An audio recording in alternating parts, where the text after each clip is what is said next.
Recorded Books Inspirational presents an unabridged recording of The Judgment, the Rose Trilogy, Book 2 by Beverly Lewis, narrated by Christina Moore and directed by Drew Sussman. Recorded Books is the producer and publisher of Recorded Books Inspirational, an imprint dedicated to stories of faith and the human spirit.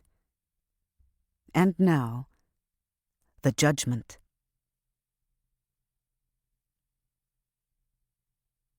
Prologue.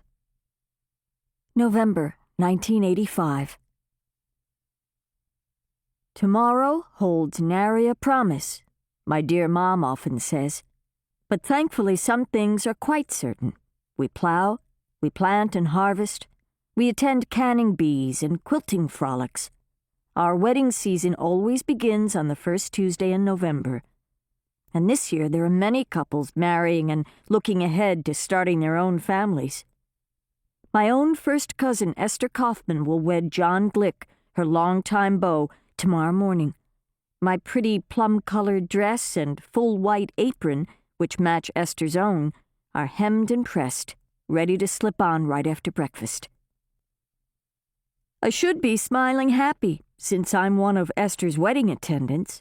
But I must confess to getting a bit tetchy with Esther last evening when she dropped by.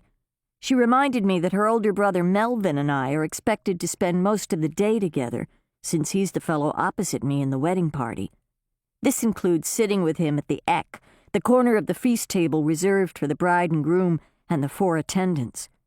So, even though I'll be within flirting distance of Silas Good, I won't get to enjoy the day-long celebration with my betrothed, including the evening meal.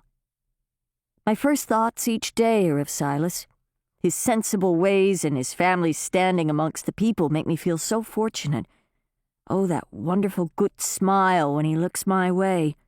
But no matter how happy I am to be engaged to the most eligible young man in Lancaster County, I must admit there are times when I still think of my friend Nick Franco, the bishop's former foster son.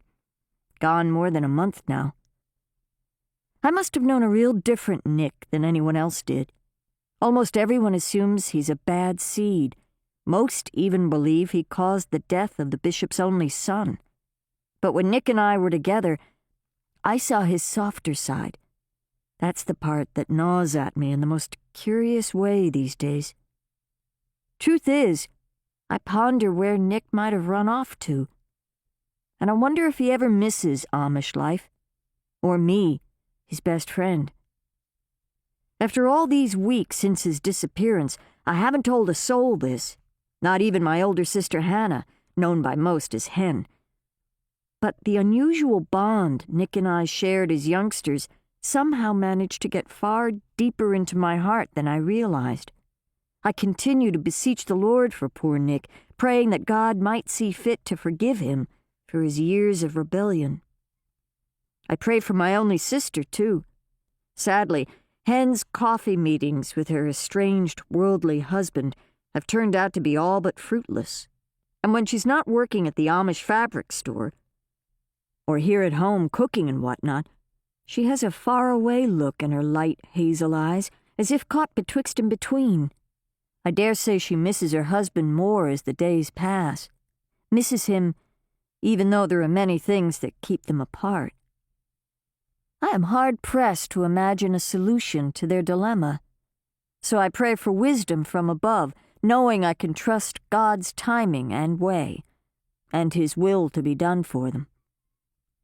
As for Nick, it's harder to relinquish him to the Heavenly Father, seeing how he always dug in his heels against righteousness.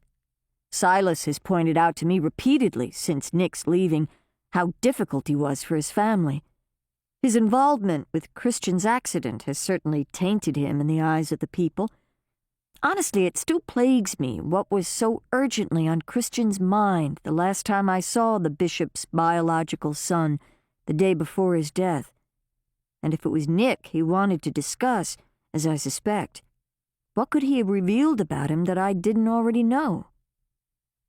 Despite my struggles with that haunting memory, it is our kindly bishop who must struggle with more bitter memories of his own. He now bears the burden of Nick's part in the untimely death. Just this morning, while I was in the barn, Dot said the neighboring bishops, especially old Ezekiel, are putting pressure on Bishop Aaron.